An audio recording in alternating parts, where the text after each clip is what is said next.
9 days, just 9 days. And SpaceX did something that left even Elon Musk shocked. Everyone thought it was impossible. Flight 9 had major booster problems. Experts said weeks of repairs, minimum.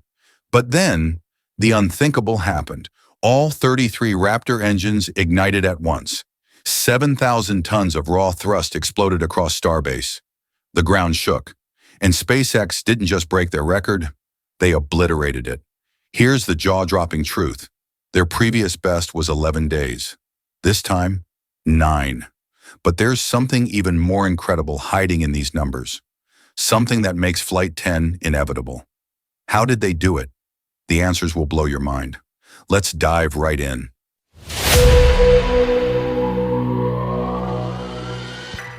Here's what everyone missed. After Flight 9 ended, SpaceX faced a nightmare scenario.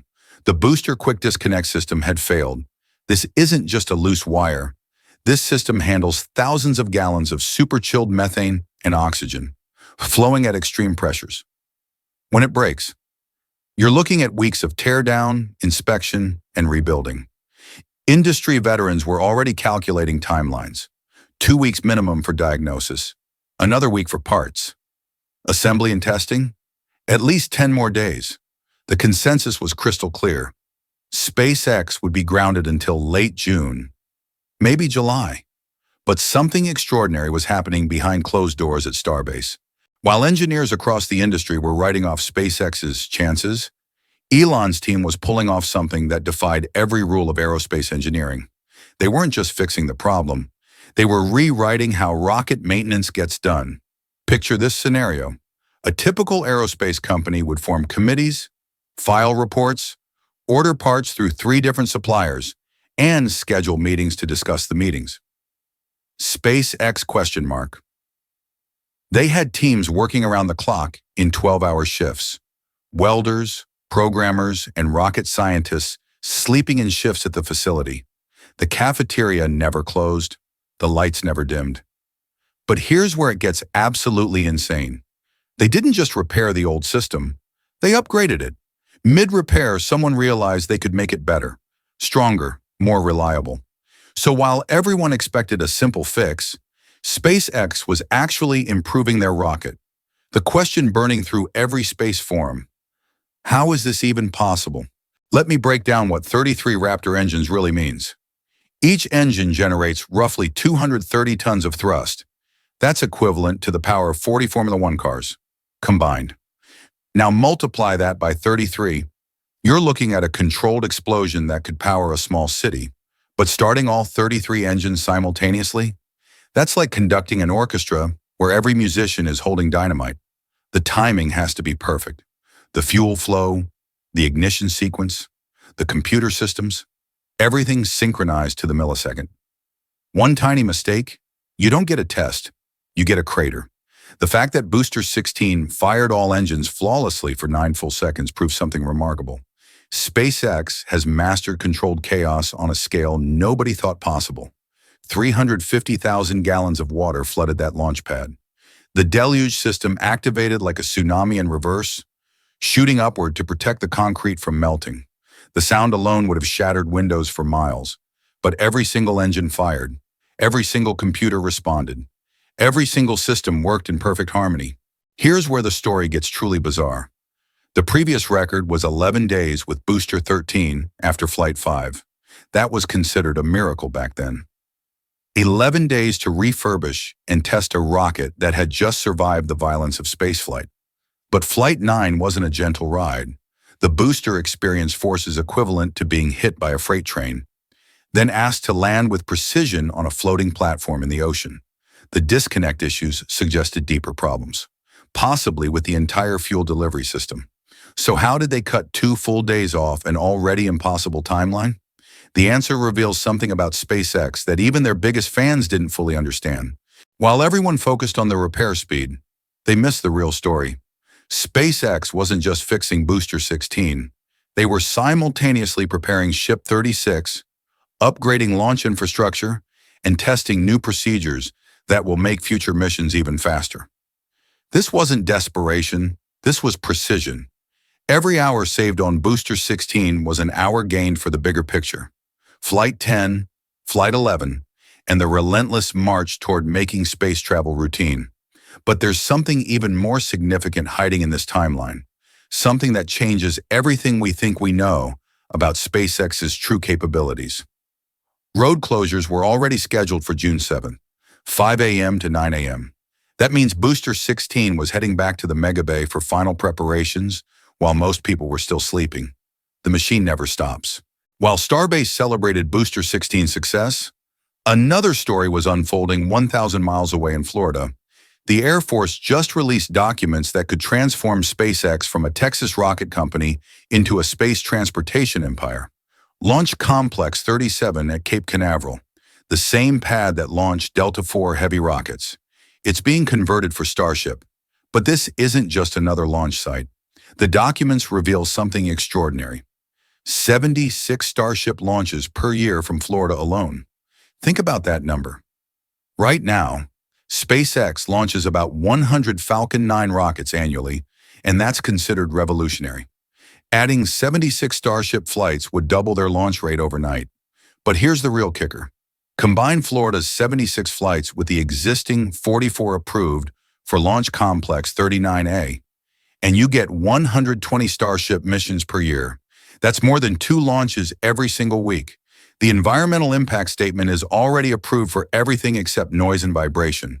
Expected outcome for a vehicle this powerful. The paperwork is moving fast. Too fast for normal government bureaucracy. Something big is coming. Buried in those Florida documents is perhaps the biggest revelation of all. SpaceX isn't just planning more launches. They're planning bigger rockets. Version 3 Starship specs just leaked, and they're absolutely mind-blowing. Current Starship, 29 engines total. Version 3, 44 engines. That's a 50% increase in raw power. We're talking about 11,500 tons of thrust from the booster alone. Enough force to lift the Empire State Building? The upper stage gets 9 engines instead of 6. The fuel capacity jumps to over 6,000 metric tons combined. 493 feet tall. That's taller than a 40-story building. But why does SpaceX need this much power? The answer connects directly to what happened in those 9 days at Starbase. SpaceX wasn't racing to fix Booster 16 just to keep their schedule. They were racing because every day counts toward a much bigger goal. Mars launch windows open every 26 months. Miss one, and you wait over 2 years for the next chance. But sending meaningful cargo to Mars requires dozens of fuel tanker flights. Each Starship heading to Mars needs 8 to 10 refueling flights in orbit first. That's why the Florida expansion matters. That's why version 3 needs more engines. That's why 9 days instead of 11 days matters. Every hour saved on Earth is progress toward making humanity a multiplanetary species. The timeline isn't just ambitious, it's existential. While SpaceX celebrated their record-breaking turnaround halfway around the world, Japan's iSpace company was experiencing the brutal reality of space exploration. Their Resilience lander crashed into the moon's surface at 1,900 miles per hour. This marks their second failed lunar landing attempt. The pattern is telling. Telemetry lost, altitude sensors failed, hard impact. The laser rangefinder malfunctioned, just like their first mission in April 2023. Space doesn't forgive mistakes, and it doesn't care about your timeline. The contrast is stark. SpaceX achieves the impossible in 9 days, while established space programs struggle with basic landings. The Japanese team had months to prepare. Professional engineers, government backing, proven technology still failed. What makes the difference? The answer might surprise you. Booster 16's rapid turnaround isn't just about one test. It's proof that SpaceX has cracked the code on rapid rocket refurbishment. They can now maintain launch schedules that seemed impossible just months ago. Ship 36 is next up for testing. Multiple static fires are planned, each pushing different limits. Engine relights in simulated space conditions, varying fuel loads, different thrust profiles. Each test generates data that feeds into the next breakthrough. The hot staging ring installation, the flight termination system, post-test inspections, everything happening in parallel instead of sequence. This is manufacturing philosophy applied to rocket science. But the real question remains, what happens when this speed meets the complexity of an actual Mars mission? What happens when 9-day turnarounds become the norm instead of the exception? The implications are staggering. We're not just watching SpaceX build rockets anymore. We're watching them build the infrastructure for interplanetary civilization. And it all started with 9 impossible days in Texas. So here's what we just witnessed. 9 days that rewrote the rules of rocket engineering, a timeline that defied every expert prediction, and a glimpse into a future where space travel happens at the speed of ambition, not bureaucracy. But this raises a bigger question. If SpaceX can turn the impossible into routine, what else are they working on that we haven't seen yet? Those Florida documents hint at something massive. Version 3 specs suggest capabilities we can barely comprehend. The real story isn't just about faster rockets. It's about faster progress. And that changes everything. Think about it. While traditional space agencies measure progress in decades, SpaceX measures it in days. While others plan missions, SpaceX builds civilizations. What do you think happens next? Will Flight 10 launch this month? Can they really hit 120 launches per year? And more importantly, are we ready for a world where reaching space becomes as routine as catching a flight? Drop your predictions below. And if you want to stay ahead of the next breakthrough, you know what to do. The future of space isn't just being written, it's being accelerated.